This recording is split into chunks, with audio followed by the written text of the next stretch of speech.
Agora são 7h40. O ministro Alexandre de Moraes, do Supremo Tribunal Federal, requisitou todo o material apreendido pela Polícia Federal na Operação Spoofing. As mensagens apreendidas com os suspeitos de terem hackeado celulares de autoridades. Deu prazo, 48 horas. Horas antes, o ministro Fux já tinha atendido a um pedido do PDT para proibir o descarte das mensagens e também pediu a cópia de todo esse material. Um dos hackeados foi o ministro da Justiça, Sérgio Moro, que na semana passada disse que destruiria essas mensagens. Bom, a gente vai conversar sobre esse assunto e tantos outros aqui na área política e jurídica, né? Com o José Carlos Portela Júnior, advogado criminalista, professor de processo penal na Unicuritiba, Centro Universitário Curitiba e também membro do coletivo Advogadas e Advogados pela Democracia. Olá, Portela, bom dia. Olá, bom dia, Manu. Bom dia, Glauco. Bom dia, ouvintes. Bom dia, Portela. Bom dia, Portela. O Glauco ia dar bom dia, o Michel não tinha aberto o microfone, ele deu bom dia. Então, Portela, vamos lá, Portela, vamos falar aqui sobre essas decisões, né, do Alexandre Moraes e também aqui já do Luiz Fux, pedindo todo esse material, né? E como é que você está vendo agora a postura, né, do STF em relação às investigações da Lava Jato? O STF é muito rápido, né, naquilo que interessa para o próprio STF. Então, a gente vê já essas decisões que você mencionou, né, a toque de caixa, muito rápidas, no sentido de resguardar, segundo palavras dos próprios ministros, né, envolvidos, resguardar interesses democráticos, né, inclusive essa questão do ministro Alexandre de Moraes de requisitar cópia do inquérito, de inquéritos e bloquear investigações que em tese estavam em curso pela Receita Federal, que seriam abusivas, né, porque foram conduzidas no sentido de constranger ministros do STF e familiares dos ministros do STF. Então a gente vê que é uma agilidade nesse sentido de colocar fim a abusos e ilegalidades que são conduzidos no âmbito da Lava Jato, ou a mando de agentes da Lava Jato, e que nós não vemos no mesmo sentido em outros casos, né, sobretudo naqueles casos que afetam, por exemplo, o presidente Lula, né? Então, se comparando o que aconteceu em termos de ilegalidade em outras situações da Lava Jato, em que não se colocou nenhum tipo de breque, né? O STF ficou inerte, quando não muito também apoiou, incentivou, tolerou. E agora está sofrendo na própria pele esses abusos que vêm dos agentes da Lava Jato. O STF se curvou aos agentes da Lava Jato, que é uma coisa totalmente bizarra, né? Onde já se viu a Suprema Corte se curvar a um juiz de primeiro grau, a procuradores da República, e agora se vê atacado e vai ter que reagir, né? E reage muitas vezes de uma maneira também bastante estranha. É bom lembrar de quando se determinou a abertura pelo próprio STF de inquérito para apurar as tais das fake news contra o STF, o que foi muito debatido pelos juristas, até que ponto isso seria legal, do ponto de vista do direito, quer dizer, o próprio órgão julgador determinando a abertura de uma investigação. Isso é totalmente contra os dispositivos do Código de Processo Penal brasileiro. Então o STF está agora num jogo muito difícil, né, porque vai ter que colocar limites à Lava Jato, o monstro que o próprio STF paparicou, que alimentou, está agora querendo devorá-lo.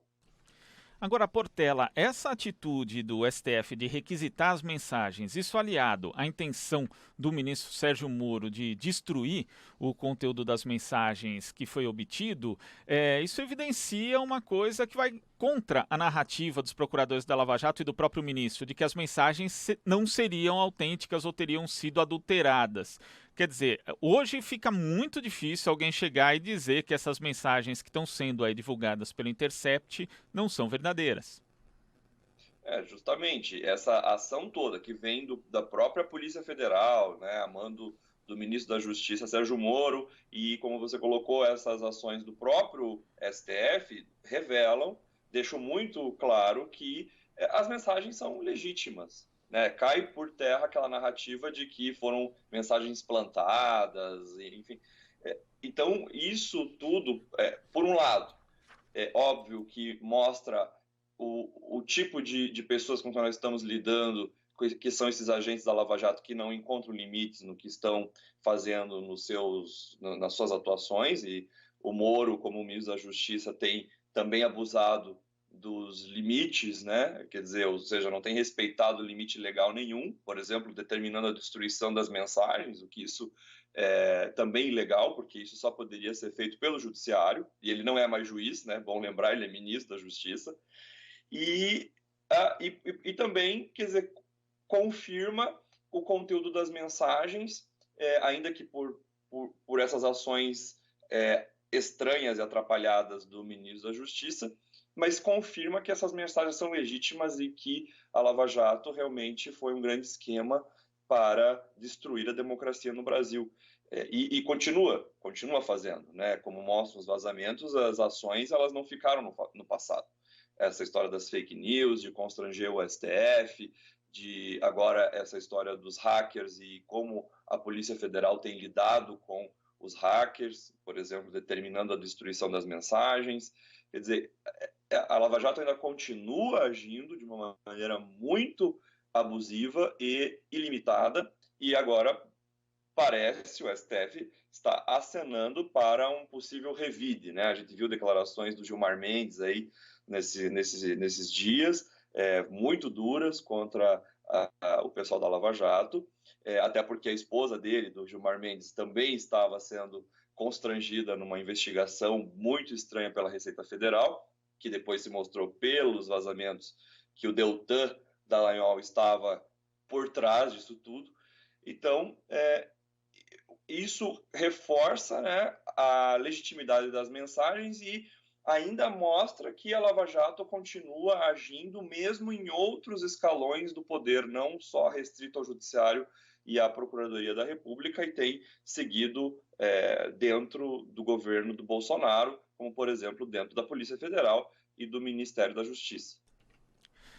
Portela, você falou a respeito da continuidade, né, na verdade, das práticas da Lava Jato. A gente teve aí a juíza Gabriela Hart decretando uma prisão preventiva com base em fatos ocorridos entre 2006 e 2014, ou seja, haveria ali uma continuidade delitiva, no caso, só que assim, tem uma continuidade que tem um salto de 2014 para 2019, algo um pouco incompreensível, mas que mostra também a banalização desse instrumento da prisão preventiva.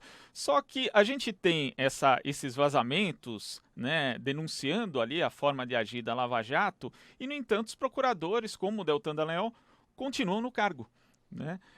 Isso não é uma contradição muito séria? Quer dizer, eles também não poderiam continuar praticar os mesmos atos que são denunciados ali?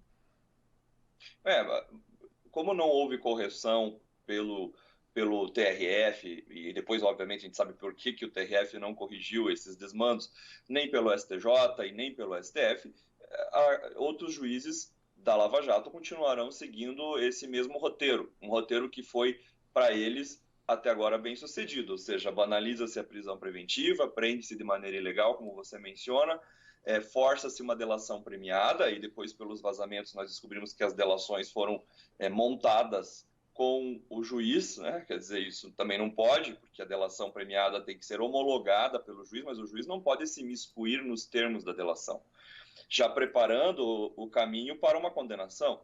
Então, esse roteiro está se repetindo, a Gabriela Hart está seguindo a mesma receita do Sérgio Moro quando estava lá. E a questão de não haver punição, como a gente sempre já disse isso aqui outras vezes, os abusos que aconteceram desde o começo da Lava Jato não foram nem corrigidos pelos tribunais e não foram nem apurados pelas corregedorias, de modo que continuam a se repetir. E olha quanta coisa grave nós vimos aí através dos vazamentos, né? Não só da atuação dentro do processo, uma atuação abusiva e ilegal do processo da Lava Jato, mas também atuações que extrapolam a atividade jurisdicional e a atividade do promotor, né, do Ministério Público, como, por exemplo, a questão dos outdoors, a questão das fake news, de constranger o STF, de querer montar empresas de fachada para vender palestra. Então, você vê, o fundo bilionário que eles queriam gerir de dinheiro vindo da Petrobras. É uma pluralidade de ilegalidades que extrapolam a atividade jurisdicional, a atividade do Ministério Público, e até agora as corregedorias têm permitido isso, não há notícia de qualquer constrangimento em relação a esses indivíduos. Então, é claro que a sociedade brasileira espera que esses indivíduos sejam punidos, sejam expulsos do Ministério Público, do Judiciário. É óbvio que é muito difícil isso ser feito no âmbito administrativo, porque a nossa Constituição não permite. Isso teria que ser feito depois de um processo criminal, né, porque um juiz e um promotor só perdem o cargo depois de condenados criminalmente, mas pelo menos que fossem retirados da atividade de Ministério Público ou de juízes, né? Então, que fossem colocados, por exemplo, numa aposentadoria compulsória, ou fossem punidos com as penas previstas na legislação. Mas vamos aguardar agora, conforme os vazamentos vão se adensando, se nós veremos uma posição mais firme do Conselho Nacional do Ministério Público e do Conselho Nacional de Justiça. Perfeito. Agora vamos falar do caso Santa Cruz, Portela. A gente, essa semana, né, tivemos aqui a fala, né, do Felipe Santa Cruz, ele que é presidente da OAB, ele entrou aí com um recurso, não é isso? Porque já que o Bolsonaro falou que ele sabia como o pai dele tinha desaparecido, né? E que ele não ia gostar de ouvir a verdade, né? Depois conto para ele, o Bolsonaro falou isso, depois disse que foi exatamente os militantes mesmo da Ação Popular, enfim, de esquerda que teriam matado, né? Esses integrantes seriam matados. E aí o Barroso, né? O ministro Barroso interpelou Bolsonaro para pedir explicações sobre essas declarações, né? Para que esclareça eventuais ambiguidades ou dubiedades dos termos utilizados, né? E tivemos também, né? Nesta quinta-feira a retirada, né, da presidenta da Comissão Especial sobre Mortos e Desaparecidos Políticos, Eugênia Gonzaga, e em seu lugar foi colocado o Marco Vinícius Pereira de Carvalho, né, assumindo a presidência da comissão, e ele que é réu em 2 ações civis na Justiça de Santa Catarina, né? Uma delas é suspeito aí de vazar edital de concurso público antes da publicação para beneficiar a esposa. Que tal a troca, hein, Portela?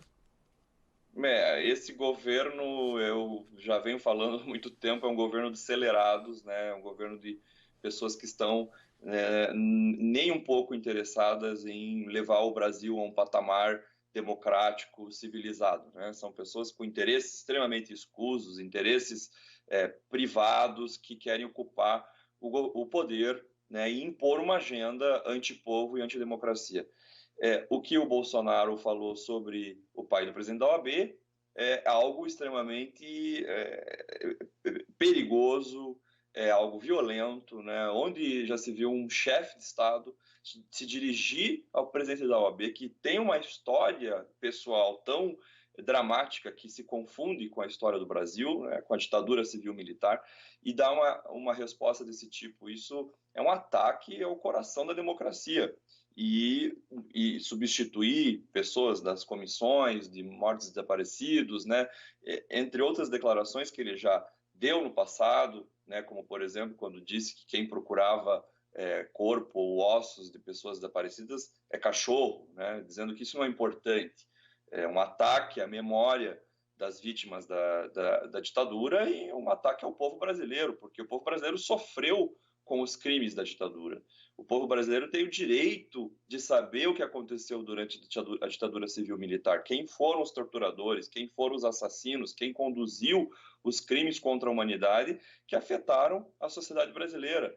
Decisões que não são só nacionais, mas decisão internacional da Corte Interamericana de Direitos Humanos, que já condenou o Brasil pelos crimes contra a humanidade cometidos durante o regime militar e determinou ao Brasil que fizesse reparações de vários tipos às vítimas da ditadura.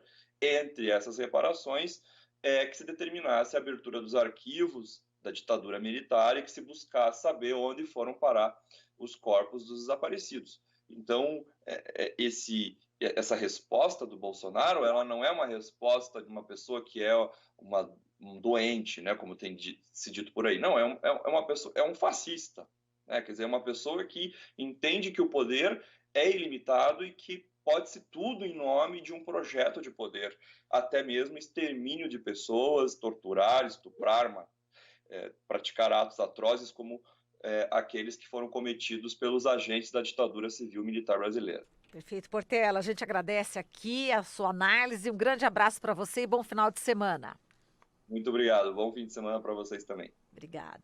Falamos aqui com o José Carlos Portela Júnior, advogado criminalista, professor de processo penal no Centro Universitário Curitiba e membro do coletivo Advogadas e Advogados pela Democracia.